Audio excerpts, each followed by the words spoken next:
হ্যাঁ, আসসালামু আলাইকুম। ওয়েলকাম ব্যাক লিজাস কিচেনে। ওকে, আপনার কিতা করা ভিউয়ার্স ভালো আছেন? আমি আলহামদুলিল্লাহ ভালো আছি। তো ভিউয়ার্স, আপনার লগে এখন সকালের ব্লগটা শুরু করলাম। আমি সকাল থেকে স্টার্ট করবো সারাদিনের ব্লগ। আলহামদুলিল্লাহ আপনারা থাকুক আমার লগে, আশা করি ভালো লাগবো। তো ভিউয়ার্স, দেখতে পারেন আমি এখন টাউনও যাইলাম, অনেকদিন পরে বার হয়েছে। আসলে ওয়েদারটা খুব নাইস আর আইটা যাইলাম, তো ভাবলাম যে আপনার লগে একটু শেয়ার করি। তো তোরা অল্প কিছু শপিং আছে, শপিং শেষ কইরা আমার কাজিনের হাউসও যাইমো। তারারও আমরা ইনভাইট করছেন, সো আমরা বাসার সবাই তারা ঘর আজকে দাওয়াত, আমরা যাইমো তারা ঘর। তো আমার ভাইয়া ভাবি তারা অনেক মজার মজার খানি রান্না করছেন, খুব ভালো লাগছে, অনেক ভালো লাগছে। আসলে ফার্স্ট টাইম তারা ঘর গেছি আর লাগছে যে অনেক আগে থেকেই তারা চিনি। আসলেও না, তারা ফার্স্ট আমরা দেখছি ও ফার্স্ট তারা ঘর গেছি আর লাগছে অনেক আগে থেকেও আমরা তারা চিনি জানি। ওলা খান এত মায়া লাগছে, এত ভালো লাগছে। ভাবি তারা অনেক ভালো, খুব মায়ার মানুষ। তো তারা ঘর থেকে আওয়ার পর থেকে খুব বেশি মিস করলাম তারারে। আসলে আমরা বাঙালিরা আসলে খুব সহজে আপন হয়ে যাই, খুব সহজে মিশি যাই সবার সঙ্গে। ওটাও আমরা নিয়ম, আমরা বাঙালিরা একটু বেশি মিলের মানুষ। তো আসলে এখন আমি আপনার লগে একটা রেসিপি শেয়ার করবো, আশা করি ভালো লাগবো। তো রেসিপিটা হচ্ছে আমার গার্ডেনের শিম দিয়ে চিংড়ি মাছ রান্না করবো, চিংড়ি মাছ ভাজি। অনেক মজার একটা রেসিপি আর অনেক সিম্পল একটা রেসিপি, আশা করি আপনার ভালো লাগবো। সিম্পল রেসিপিটা দেখতে যেমন সুন্দর, খাইতেও তেমনই মজা। আশা করি ভিউয়ার্স আপনারা একদিন যদি খাইয়া দেখেন অনেক ভালো লাগবো, আর খেউরে যদি খাওয়ান অনেক প্রশংসার পাত্র হবেন আপনি। আশা করি খাওয়াইয়া দেখাইবা খেউরে, আর আপনিও খাইবা আর অনেক প্রশংসা পাইবা ইনশাল্লাহ। তো আমার রেসিপিটা অনেক মজার একটা রেসিপি, দেখতে পারা ভিউয়ার্স।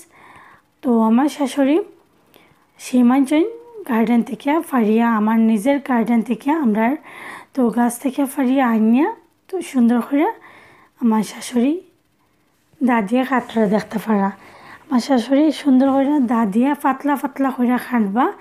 এটা অনেক ভালো লাগে দেখতে, খুব সুন্দর করে কাটরা, আসলে অনেক সুন্দর লাগে দেখতে। আমি হাত দিয়ে দেখাইলাম আপনারা, দেখো কত নাইস লাগে, খুব সুন্দর। তো নিজের গার্ডেনের আসলে দেখতেও ভালো লাগে, খাইতেও মজা লাগবো, আর ধনিয়া পাতাও থাকবো নিজের গার্ডেনের, অনেক মজার একটা গ্রান থাকে, খুব ভালো লাগে। তো ভিউয়ার্স, দেখতে পারা আমার শিমটা রেডি হয়ে গেছে, এখন আমি রান্না করবো। তো ধনিয়া পাউডার লাগবো আমার 1 টেবিল স্পুন, হলুদ পাউডার 1 টেবিল স্পুন, আর চিলি পাউডার অল্প কিছু নিছি আমি, আর কয়েকটা কাঁচামরিচ, ধনিয়া পাতা। তারপরে আমি চিংড়ি মাছের দইয়া সুন্দর করে কাটতে রাখছি। তো এখানে একটা ফ্রাই প্যান বসাইছি, 2টা পেঁয়াজ দিছি আমি পরিমাণ মতো, তেল দিয়া স্বাদ মতো লবণ দিছি। তো আপনার দেখো পেঁয়াজটার আমি একটু সুন্দর করে ভালো করে বাজবো, খুব সুন্দর করে বাজতাম হইব, যাতে পেঁয়াজের গন্ধটা দূর হয়। আশা করি ভিউয়ার্স আপনার ভালো লাগে, যদি ভালো লাগে অবশ্যই লাইক কমেন্ট সাবস্ক্রাইব করবা ভিউয়ার্স। তো এখন আমি স্পাইসটা দিলাইছি, স্পাইস দেওয়ার পরে সুন্দর করে ভাজবো। একটু স্পাইস যত ভাজবা নাইসলি তত মজা হইব কারিটা। তো স্পাইস ভাজার পরে আমি কিছু সময়ের মাঝে চিংড়ি মাছটা দিলাইমো।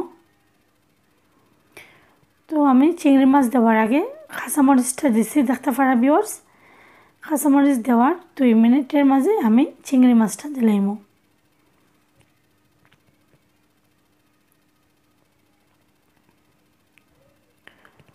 তো দেখতে পারা ভিউয়ার্স, আমি এখন চিংড়ি মাছ দিলাইছি। চিংড়ি মাছটা দিয়ে সুন্দর করে ভাজবো, যাতে সময় পর্যন্ত কালারটা চেঞ্জ না হয়। তো কালার চেঞ্জ হইলে বুঝতে পারবো যে আমার চিংড়ি মাছটা নাইসলি ভাজা হয়ে গেছে। তো দেখতে পারা ভিউয়ার্স, আমি নাইরা দিলাম খুব সুন্দর করে, ভালো করে একটু নাইরা দেবো। আপনারা যদি ভালো লাগে অবশ্যই লাইক কমেন্ট সাবস্ক্রাইব করবা ভিউয়ার্স, সুন্দর সুন্দর কমেন্ট করবা। তো ভিউয়ার্স, দেখতে পারা আমার চিংড়ি মাছটা ভাজা হয়ে গেছে, খুব সুন্দর একটা কালার হয়েছে, খুব নাইস একটা ফ্লেভার বার হয়েছে, গ্রান বার হয়েছে, অনেক সুন্দর। তো এখন আমি শিমটা দিলাইমো। তো এখন আমার শিমটা দেওয়া হয়ে গেছে, দিয়া আমি ঢাকনা দিই একটু নাইরা দিয়ে ঢাকনা দিয়ে ঢাকা দিলাইছি।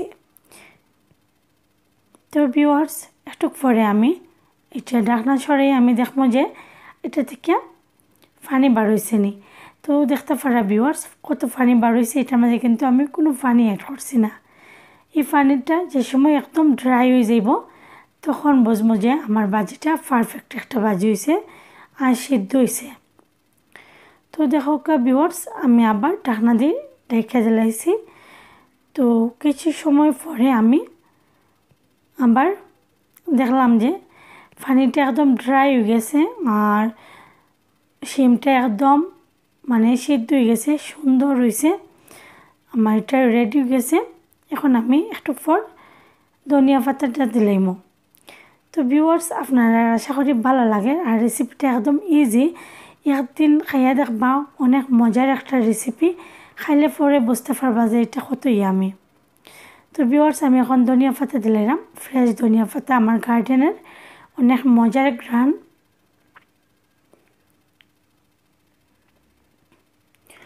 আসলে রেসিপিটা অনেক মজার আর শিম আর ধনিয়া পাতা নিজের গার্ডেনের, তো বুঝতে পারা আরও বেশি মজার। তো এটা যে কোনো শিম দিয়ে ওরকম যদি ভাজি রান্না করেন চিংড়ি মাছ দিয়া আসলে অনেক মজা হয়। তো ভিউয়ার্স এখন আমি আপনারারে পরিবেশন করে দেখাইমু। আমি 1 মিনিট রাখা কুকারের মাঝে আবার নামাই লাইমু, বেশি সময় কুকারও রাখতাম না। তো আপনারা দেখো আমি পরিবেশন করে আপনারা দেখাইলাম ভিউয়ার্স, আশা করি আপনারা ভালো লাগবো। দেখতে পারা ভিউয়ার্স আমি আস্তে আস্তে একটা ডিশের মাঝে লইলাম সুন্দর করে, তারপরে আমরা খাওয়া লাগে রেডি করবো। তো দেখো কত সুন্দর কত মজার একটা রেসিপি আর খুব শর্ট টাইমের মাঝে হয়ে যায়, এত ইয়ামি একটা রেসিপি। আপনারা যদি ভালো লাগে ভিউয়ার্স আশা করি আমার পাশে থাকবা, লাইক কমেন্ট সাবস্ক্রাইব কইরা আমার লগে থাকবা আর নেক্সট ভিডিওগুলো দেখার লাগে অবশ্যই বেল বাটনটা চাইফা দিবা যাতে নেক্সট ভিডিওগুলোর নোটিফিকেশন আপনার কাছে চলে যায়। তাইলে ভিউয়ার্স আমার ফ্যামিলির লাগি দোয়া করবা, আমার লাগি দোয়া করবা, আমিও আপনারা সবার লাগি দোয়া করবো। তাইলে আবার কোনো এক ব্লগে ইনশাল্লাহ দেখা হবে। ওকে ভিউয়ার্স আসসালামু আলাইকুম, বাই।